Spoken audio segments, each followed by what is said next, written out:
Nosso mundo está cheio de mistérios e enigmas, e o perigo às vezes pode estar muito mais perto do que imaginamos. A história de hoje contará como até os eventos mais comuns podem se transformar em um verdadeiro pesadelo para alguém.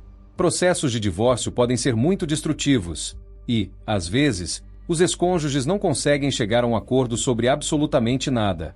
A divisão de bens é acompanhada de escândalos, o que traumatiza as crianças. Em alguns casos, as coisas vão ainda mais longe, a ponto de as crianças ficarem sem os pais. Beck Blefnick tinha 41 anos e morava em uma casa em Quincy, estado de Illinois. Este pequeno município ficava às margens do Mississippi e parecia uma típica cidadezinha do interior americano, com uma atmosfera tranquila e uma comunidade local amigável. Qualquer crime aqui causava grande comoção entre os moradores, e às vezes um verdadeiro terror, como ocorreu na história de hoje. Não havia qualquer indício de um aumento da criminalidade. Esse lugar parecia seguro e ideal para criar crianças. Qualquer coisa, menos o massacre sangrento que ocorreu em 23 de fevereiro de 2023. Beck era enfermeira e mãe de 3 filhos. Divorciada, morava com seus filhos em sua própria casa. Ela tinha uma irmã mais velha chamada Sarah Haley, que naquele período vivia em Nova York com o marido. Por muitos anos, Beck lutou pelo bem-estar de seus filhos, trabalhou muito e dedicou todas as suas forças para criá-los. Ela tinha um trabalho prestigiado que a ajudava a manter essa vida. No entanto, mesmo com isso, ela precisava fazer horas extras para que o dinheiro fosse suficiente para todos. A protagonista da história ficou sozinha com seus filhos depois de se separar de seu ex-marido, Tim, no final de 2022. Ela havia começado a namorar outra pessoa, e a situação parecia estar melhorando.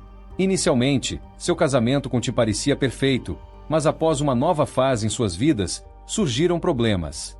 Tim se revelou uma pessoa controladora e cruel, e por isso eles foram forçados a se separar. Naquele momento, o casal já tinha 3 filhos, e, como era de se esperar, surgiram discordâncias inevitáveis sobre a guarda das crianças, pensão alimentícia e questões financeiras. Beck, aos 40 anos, foi encontrada morta em sua própria casa em 23 de fevereiro de 2023. Seu pai foi visitá-la para ver como ela estava, e ao chegar, encontrou a porta aberta. Ele subiu as escadas e a encontrou no banheiro, com 14 ferimentos à bala. Ele chamou o serviço de emergência 911, e quando os policiais chegaram ao local, constataram que ela não havia morrido de imediato. Quando a polícia chegou, Beck já estava morta há várias horas, mas nenhum dos ferimentos era fatal por si só. Ela ficou deitada no chão por muito tempo, possivelmente voltando à consciência de tempos em tempos, apenas para desmaiar de novo devido à dor. A mãe de 3 filhos morreu de perda de sangue. No local do crime, os investigadores descobriram que o agressor atirou 15 vezes, e uma das balas não atingiu Beck. O que mais chocou a família, especialmente sua irmã, que foi imediatamente avisada pelo pai, foi o fato de que Beck sofreu sozinha, sem poder se mexer, apenas esperando pela morte, já que não havia ninguém para ajudá-la. Nenhum sinal de abuso sexual foi encontrado, e também não houve luta com o agressor. Dada a brutalidade do crime, o assassino parecia conhecer Beck, nutrindo ódio por ela por um longo tempo. As circunstâncias indicavam que o culpado poderia estar em seu círculo mais próximo. Essa pessoa obviamente a conhecia bem. Familiares descreviam Beck como uma mãe altruísta, muito forte e independente, que fazia o possível para dar aos seus filhos as melhores condições de vida. Ao mesmo tempo, ela era apegada a valores tradicionais e, por isso, resistiu ao divórcio com Tim por muito tempo, mesmo que o relacionamento deles já estivesse deteriorado há anos. Ela tentou desesperadamente salvar o casamento, mas no fim eles se divorciaram. Na época do crime, os direitos de guarda entre Beck e o pai biológico de seus filhos já haviam sido divididos. No momento do assassinato, as crianças não estavam em casa, pois estavam com o ex-marido de Beck, Tim, que morava a alguns quilômetros de distância. Na época, as crianças tinham 5, 10 e 12 anos. O próprio Tim foi quem tomou a iniciativa de procurar por Beck. Pouco antes de seu corpo ser encontrado, ele havia tentado entrar em contato com a ex-esposa várias vezes, mas ela não atendia as ligações. Ele deveria ter devolvido as crianças naquele dia, mas Beck se queixou de não estar se sentindo bem e pediu para ficar com os meninos por mais um dia para se recuperar. Ela estava se recuperando de uma cirurgia programada. Preocupado por não conseguir contato, Tim falou com o pai de Beck e disse que ela não estava respondendo. O pai ficou alarmado e foi ver a filha, já que ele também não conseguia falar com ela pelo telefone. Foi então que encontrou o corpo da filha de 41 anos e chamou a polícia. Os peritos que trabalharam na cena do crime notaram como o assassino conseguiu entrar na casa. Descobriram que uma das janelas no andar de cima, no quarto das crianças, havia sido arrombada. Mais tarde, os policiais reconstruíram a cena para provar essa hipótese. Para entrar no quarto, o assassino virou uma cadeira que estava na varanda, subiu ao telhado do primeiro andar e usou um pé de cabra ou algo similar para arrombar a janela. Ele então entrou sorrateiramente no quarto da vítima e, ao que tudo indica, arrombou a porta com fúria. A mulher ficou encurralada, mas de alguma forma conseguiu chegar ao banheiro ilesa, pois não havia marcas de sangue em outras partes da casa. No entanto, foi no banheiro que o assassino finalmente a encontrou. Os investigadores notaram a seletividade do agressor. Ele passou por vários cômodos, mas arrombou o quarto das crianças, que, naquela noite, estavam vazias. Provavelmente, ele sabia a disposição dos cômodos e intencionalmente a encurralou, optando por não invadir o quarto dela diretamente. Isso reforçava a ideia de que o assassino conhecia bem o lugar, e provavelmente outros aspectos da vida de Beck, indicando um vínculo próximo com a vítima. Segundo os detetives, o ataque ocorreu por volta da 1h da manhã. Nesse momento, Beck tentou ligar para o serviço de emergência no celular, mas não conseguiu completar a chamada, pois o aparelho foi arrancado de suas mãos. Os policiais encontraram o telefone no quarto, atrás da porta. O assassino agiu rapidamente e com precisão. Seu objetivo era claramente matar Beck, já que nada foi roubado da casa. Logo após o crime, ele foi embora. Estranhamente, os vizinhos não ouviram qualquer pessoa suspeita. Felizmente, o criminoso deixou pistas para trás. Os peritos encontraram uma pegada parcial perto da entrada da casa. Além disso, no chão, havia 8 cápsulas de balas de uma arma de 9 milímetros. O restante das cápsulas provavelmente foi levado pelo assassino. Fragmentos de plástico também foram encontrados próximos ao corpo de Beck, provavelmente pedaços de uma sacola. A primeira coisa que os policiais procuraram foram testemunhas ou vídeos que pudessem ajudar a identificar o assassino. Felizmente, os vizinhos de Beck tinham uma câmera de vigilância apontada para a entrada de sua casa. Os vizinhos forneceram acesso às imagens. A câmera, equipada com sensor de movimento, ligou às 1h05 da noite do assassinato e registrou uma pessoa suspeita caminhando com firmeza em direção à parte de trás da casa de Beck. Exatamente 48 minutos depois, essa pessoa saiu da casa e caminhou na direção oposta. Os vizinhos relataram que algo semelhante havia acontecido uma semana antes. Os detetives revisaram as gravações e confirmaram que, no dia dos namorados, uma silhueta escura também foi vista vagando pela casa de Beck durante a noite. Naquela vez, os vizinhos avisaram Beck assim que receberam o alerta do sensor de movimento. Eles mandaram uma mensagem para ela, mas Beck só respondeu na manhã seguinte. Segundo ela, não tinha visto ninguém e nada aconteceu, mas parecia ter ouvido vozes no quintal dos fundos. Como o perigo parecia ter passado e não havia sinais de invasão, nem Beck nem os vizinhos relataram o caso à polícia, um erro fatal.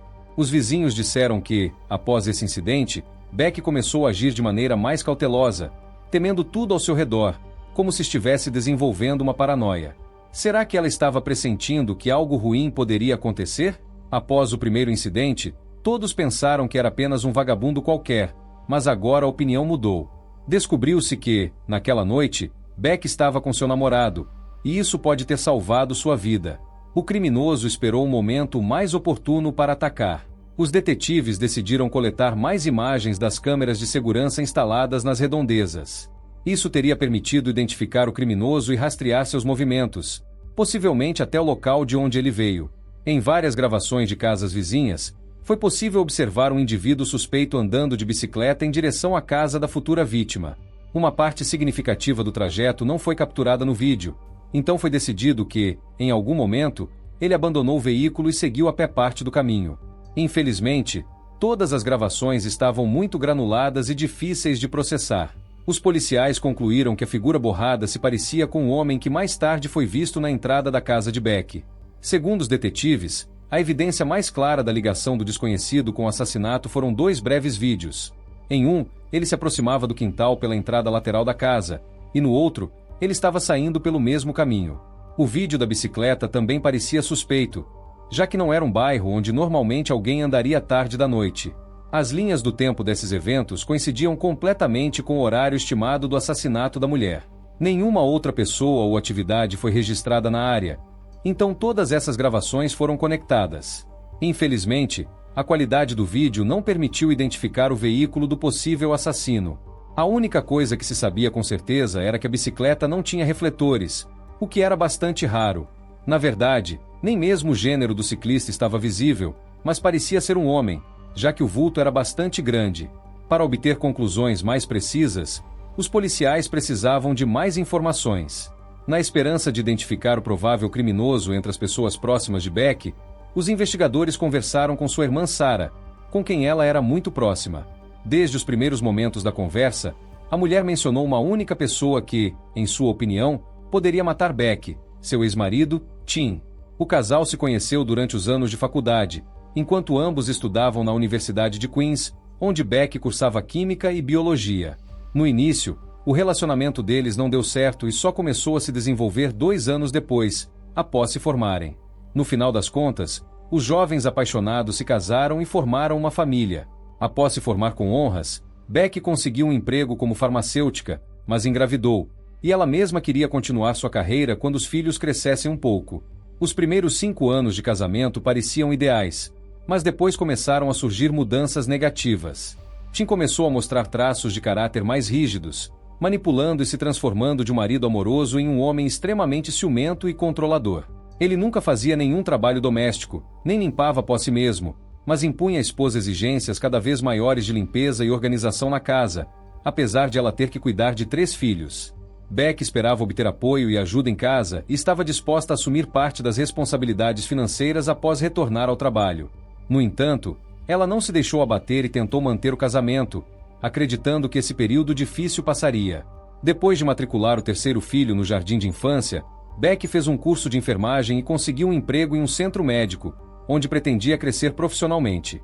Para lidar com a carga de trabalho aumentada, ela queria dividir algumas das responsabilidades domésticas com Tim e conversou várias vezes com ele, mas ele ignorava completamente as necessidades da esposa e da família no dia a dia. Segundo Sarah, ele nem apoiou a decisão de Beck de trabalhar, mas para ela era extremamente importante se realizar e ser autossuficiente, independente financeiramente de Tim. Devido ao acúmulo de desentendimentos e problemas, o casamento começou a desmoronar e, em 2021, Tim pediu o divórcio. Ele alegou que passava bastante tempo com os filhos e ajudava a esposa, mas enfrentava críticas constantes. Tim dizia que o relacionamento piorou significativamente depois que Beck decidiu voltar ao trabalho, obtendo uma qualificação extra. Ela exigia mais liberdade e queria transferir parte das responsabilidades domésticas para o marido, mas ele resistia cada vez mais. Isso sobrecarregava a situação. Sarah afirmava que Tim estava mentindo sobre sua posição, justificando sua inatividade.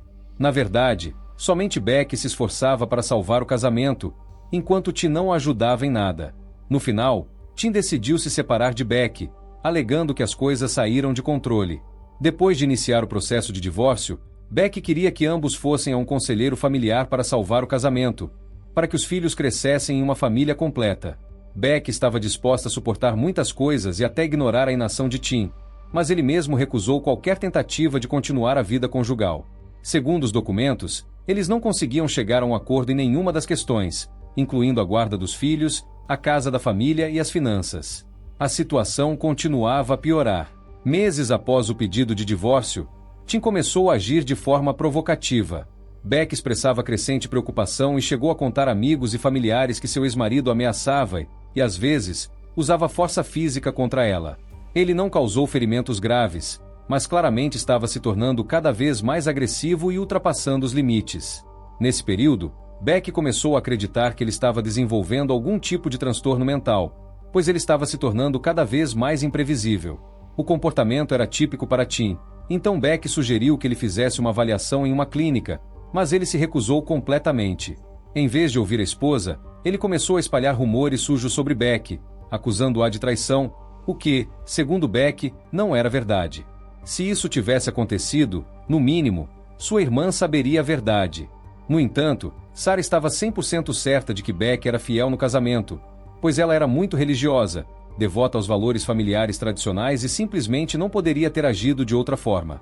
Por outro lado, Beck estava tão irritada com as palavras do marido que começou a espalhar informações sobre o alcoolismo de Tim. Isso também não era verdade, mas, segundo Sarah, esse comportamento foi provocado pelo próprio Tim. Tim também não parou com suas mentiras e começou a acusar Beck de perseguição. Ele citou como exemplo um dos incidentes em que Beck teria provocado uma briga durante uma noite de paz na escola. Ela ficou tão irritada que os dois quase brigaram. Vários meses depois, Tim entrou com pedido de ordem de proteção. Isso aconteceu cerca de um ano antes da morte de Beck. Segundo Sarah, a situação só piorou a partir daí. Certa vez, Beck até escreveu em suas redes sociais que, se algo acontecesse com ela, deveriam investigar Tim primeiro. Essas declarações foram feitas repetidamente em encontros com amigos e familiares. Quanto mais as disputas sobre a divisão de bens e a guarda dos filhos se arrastavam, mais Beck temia por sua saúde e vida, como se ela pudesse sentir sua própria morte. A preocupação de Beck aumentou ainda mais quando houve um incidente em seu hospital envolvendo uma enfermeira colega de trabalho. Sua colega foi assassinada pelo marido, e Beck viu nessa história um reflexo de seu próprio relacionamento com o ex-marido. Segundo sua irmã, o comportamento de Beck nesse período tornou-se verdadeiramente paranoico. Sarah recomendou várias vezes que ela procurasse uma organização de apoio a vítimas de violência doméstica, e Beck concordou em tomar essas medidas. Ela entrou com uma queixa de proteção contra Tim. Beck relatou que ele frequentemente entrava em sua casa sem permissão e provocava encontros e conflitos para ter a chance de acusá-la de violar a ordem de proteção. Assim, ele a colocava em uma situação em que poderia fazer quase tudo impunemente. Devido à complexidade da situação, Beck não conseguiu obter a ordem, mas o juiz recomendou que ambos mantivessem distância. O único momento em que poderiam se encontrar era durante a troca de guarda dos filhos. Além disso, o juiz ordenou que Tim devolvesse uma arma que Beck possuía. Mais tarde, Beck foi morta com essa arma. A arma foi encontrada e analisada, e, durante a perícia balística, foi confirmado que Beck foi morta por tiros disparados dessa arma. 8 cápsulas de bala encontradas ao redor do corpo de Beck correspondiam às cápsulas encontradas na casa do ex-marido. Quando a polícia informou Tim sobre isso, ele negou ter usado a arma, alegando que havia devolvido o revólver à ex-mulher 3 anos antes e que acreditava que a arma havia sido roubada. No momento da morte da mãe de 3 filhos, o divórcio estava marcado para a semana seguinte. Tudo isso dava ao ex-marido um forte motivo para o crime, considerando seu comportamento suspeito. Ele poderia ter aproveitado o momento em que as crianças não estavam com a mãe para atacá-la. Além disso, isso explicaria como o criminoso sabia a localização dos cômodos da casa. Durante as investigações, um pouco distante da casa de Tim, foi encontrada uma bicicleta azul. Ela era vagamente semelhante ao veículo capturado em várias câmeras de vigilância, sem refletores nas rodas. Infelizmente, todas as imagens gravadas eram de baixa qualidade demais para identificar o quadro da bicicleta. Os detetives levaram a descoberta para análise no laboratório. Paralelamente, foram realizadas buscas na casa e no carro do principal suspeito. Em 13 de março de 2023, 2 semanas após a morte da mãe de 3 filhos, Tim, de 40 anos, foi preso e acusado de homicídio. Após sua prisão, o advogado de divórcio que estava representando Tim decidiu defender seu cliente no tribunal. As notícias do caso circularam por toda a mídia local. Isso foi desencadeado pelo fato de Tim ter aparecido com seus familiares em um programa de televisão dedicado a relacionamentos problemáticos, onde ele havia falado mal de seu casamento, considerando seus votos no altar o maior erro de sua vida. Na verdade, esse episódio foi gravado em 2019, 2 anos antes do pedido de divórcio. Beck havia contado a seus familiares que Tim fez isso intencionalmente, pois queria humilhá-la publicamente. Depois que a notícia da morte de Beck se espalhou, esse evento veio à tona novamente, e as gravações começaram a ser reproduzidas. Em poucos dias, o caso estava cercado por rumores. Todo o estado discutia as imagens das câmeras de vigilância que mostravam uma silhueta escura.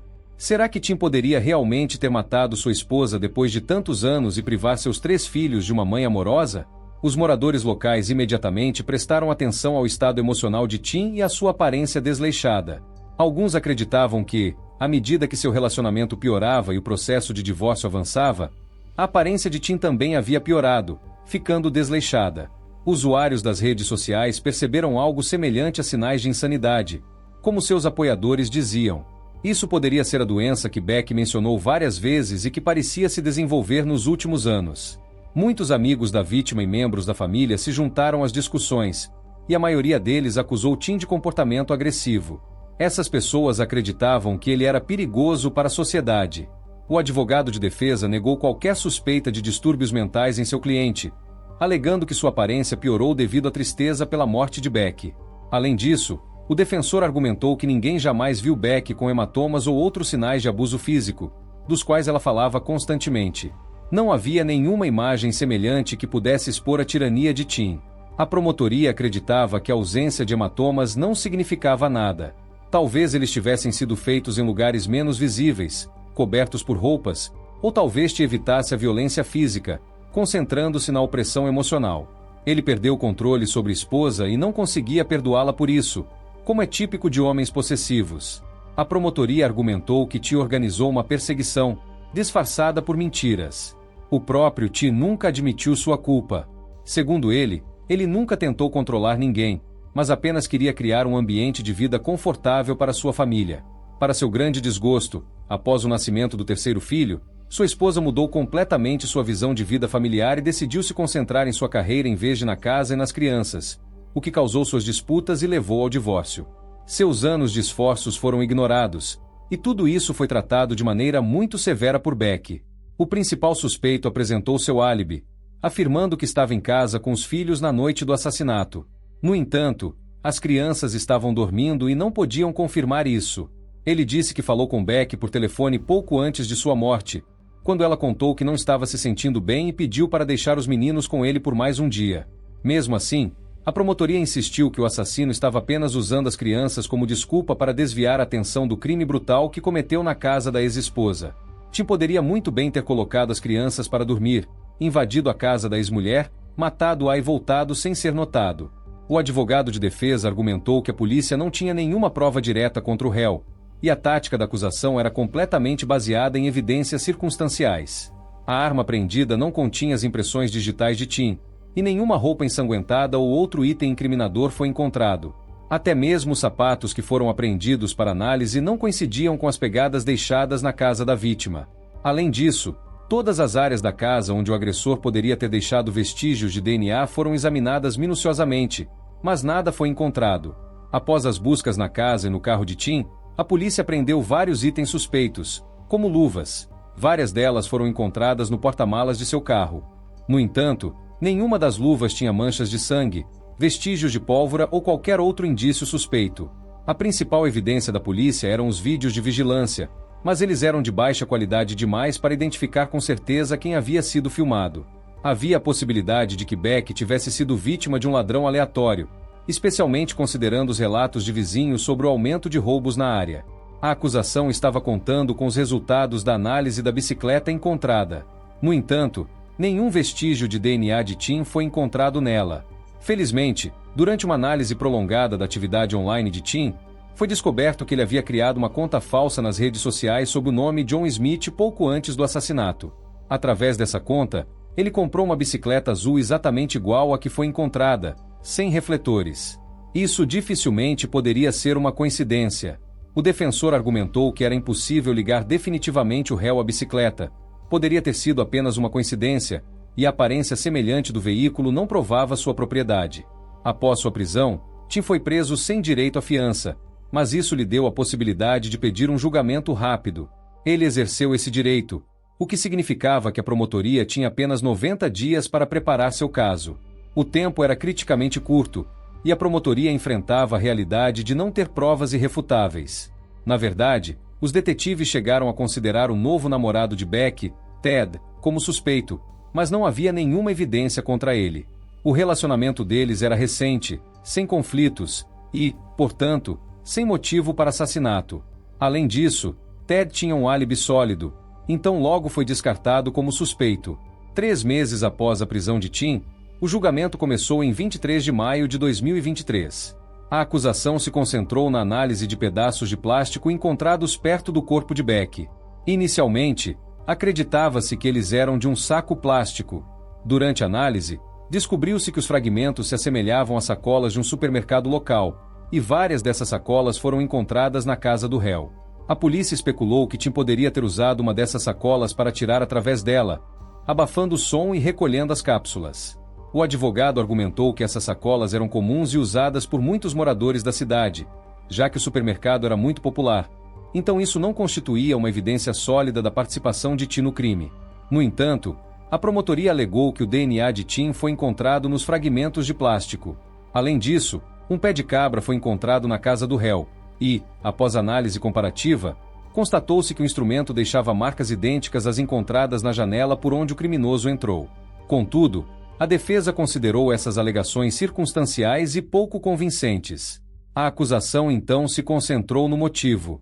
Eles alegaram que o momento do assassinato foi escolhido de propósito, pois Beck planejava contestar a guarda dos filhos no tribunal e acreditava que o pai deveria ser proibido de vê-los sem supervisão. Para isso, a vítima havia reunido várias testemunhas que planejavam depor contra Tim. Essas pessoas acreditavam que ele tinha um histórico de comportamento abusivo, até mesmo antes do casamento. No entanto, não havia nenhum registro oficial ou acusações criminais, o que significava que essa história poderia ser mais uma invenção de Beck. A promotoria estava tentando usar qualquer detalhe, por menor que fosse. De acordo com a acusação, no dia do assassinato, algumas horas antes do crime, Tim levou uma cesta de basquete infantil para a casa de seu pai e começou a instalá-la. A acusação argumentou que isso era um sinal claro de que Tim estava planejando matar Beck, pois já estava preparando um espaço para seus filhos, acreditando que não teria mais que levá-los para a casa da mãe. O golpe mais forte da acusação foi a análise das pesquisas feitas no navegador de Tim. Pouco antes do assassinato, ele pesquisou como abrir uma porta com um pé de cabra, como abafar o som de um tiro e como remover vestígios de pólvora das mãos. Ainda mais incriminador foi o fato de Tim ter pesquisado a placa de um carro que estava estacionado perto da casa de Beck uma semana antes do assassinato. Naquela noite, seu novo namorado estava na casa dela, e parecia que, em um momento de ciúmes, Tim tentou descobrir quem era o homem. Após 6 dias de julgamento, o júri se retirou para deliberar. Isso levou mais de 4 horas, e Tim foi considerado culpado de homicídio em primeiro grau e invasão domiciliar. Ele foi condenado a 3 penas de prisão perpétua, 2 pelo assassinato e 1 pela invasão. Ele não terá direito à liberdade condicional. Embora a justiça tenha sido feita, os 3 filhos de Beck perderam ambos os pais. Desde então, Tim foi proibido de entrar em contato com seus filhos, que foram entregues aos cuidados da família da vítima. Para apoiar as crianças e honrar a memória de Beck, foi criado um fundo de apoio às vítimas de violência doméstica.